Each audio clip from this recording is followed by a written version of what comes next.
We are now being joined by our friend Sasha Luten from Farmer's Best. Sasha, thanks for being with us. Thanks for having me. Um, Rounding up the day, it's probably about an hour left on the show. Still plenty of activity. Sasha being a local, so to speak, right? I Yes, mean, you're indeed. based in Nogales.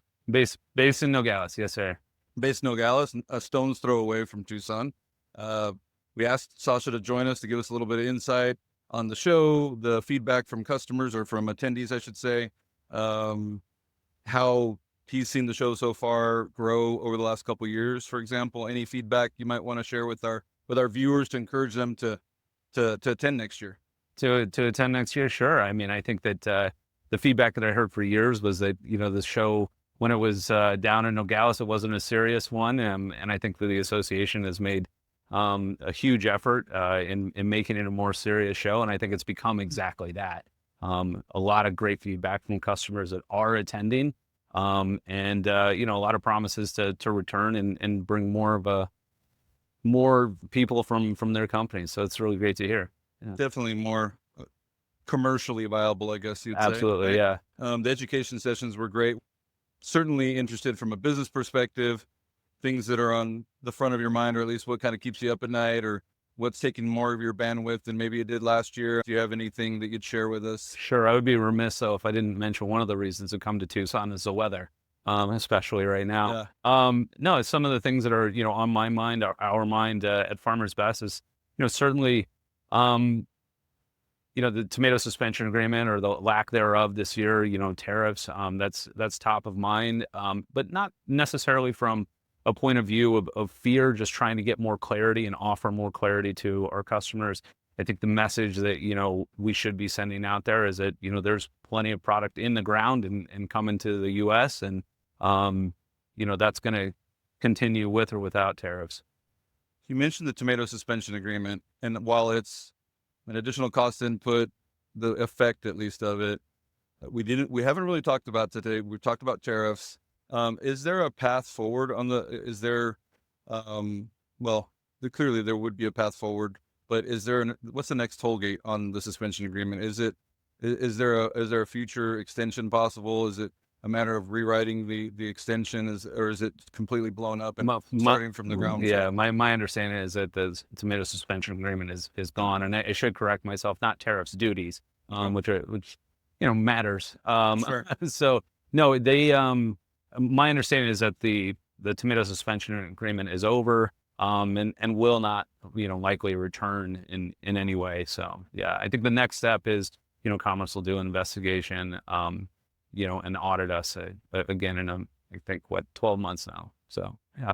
So it's long term. Yeah, yeah. I think it's something that we're going to be living with, but I certainly think that it's something that we can live with, and that the Mexican tomato industry is going to continue to push forward into the future.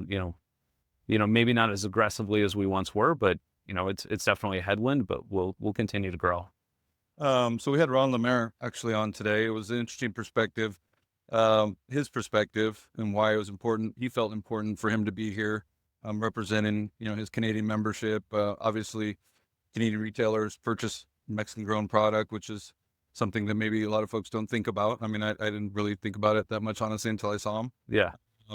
Very self-centered, I guess, point of view. But do you all ship anything into Canada per se? Yeah, we ship, we have Canadian customers, and I mean, they, are just as important to our programs as, our US customers. And, we have a team in Mexico that sells into Mexico. So we don't really look at it so much as a them versus us scenario. Sure. It's a continent that we're selling to and providing fresh supply to. Great point. Um, well, it's hard to focus on anything more materially than that, but anything you would say that is harder to do this year than perhaps last year from a challenge perspective. I mean, I think weather. We talked water for some of our guests that are based out of Texas. That's been a big issue for us from the treaty and the kind of the deficit with Mexico as far as water. I mean, a lot of the growers in Texas, for example, are planting less because they just don't have the water to grow. Yeah.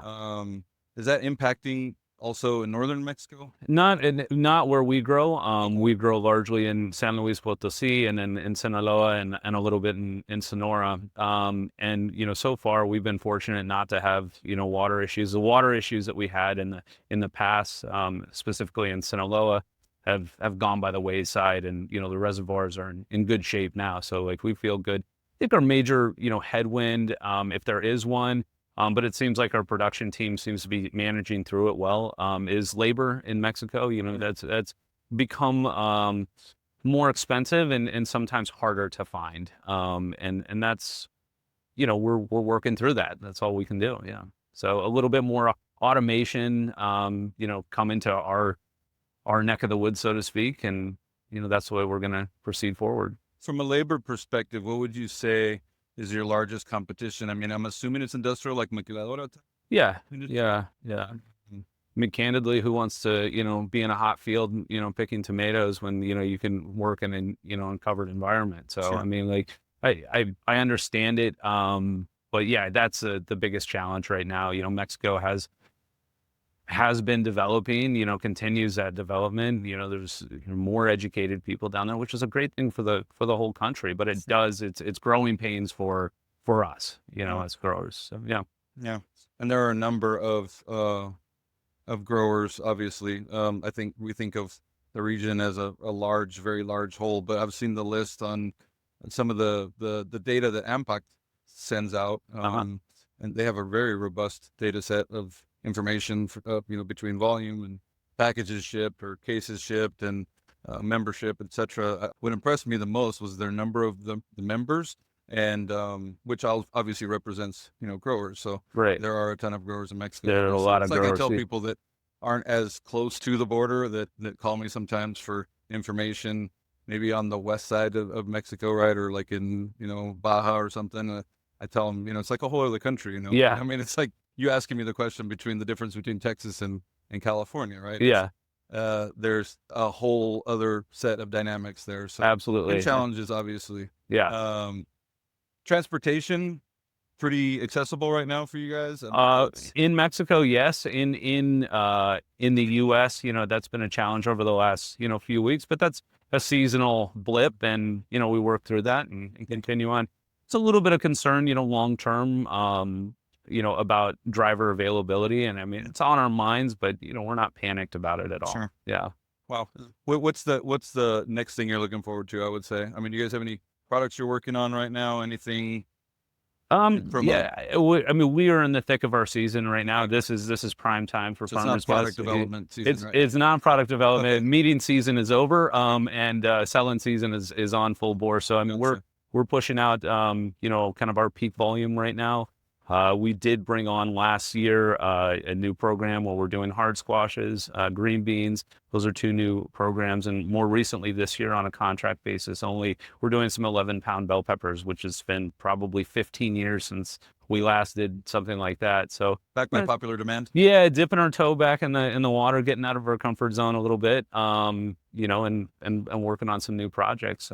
But I mean, is that naturally, would you say, like a shift from volume perspective? I mean, you're shifting from some tomato volume that perhaps, given the challenges, I mean, is it better to diversify, or is that just strictly like upside growth? I think you have to diversify for your customer. I mean, that's really what's driving, our decisions into like, how do we become more valuable, more important as a supplier to our partners. And that's really what's driving most of our decision making, not so much from a standpoint of like, diversifying for the sake of, trying to spread yourself out. We're being intentional about trying to be more important to our client, be more, more of a valuable supplier. Stickier. Yeah, you bet. I heard that recently. Yeah. I like that a lot. Yeah. Well, Sasha, I would say thanks for having us, being from out of town. So we love it here. This is our first year, and we'll definitely be back. This is a great part of the country. Thanks again for joining us. Thank you. And until next time, thanks again for watching and listening. Thank you.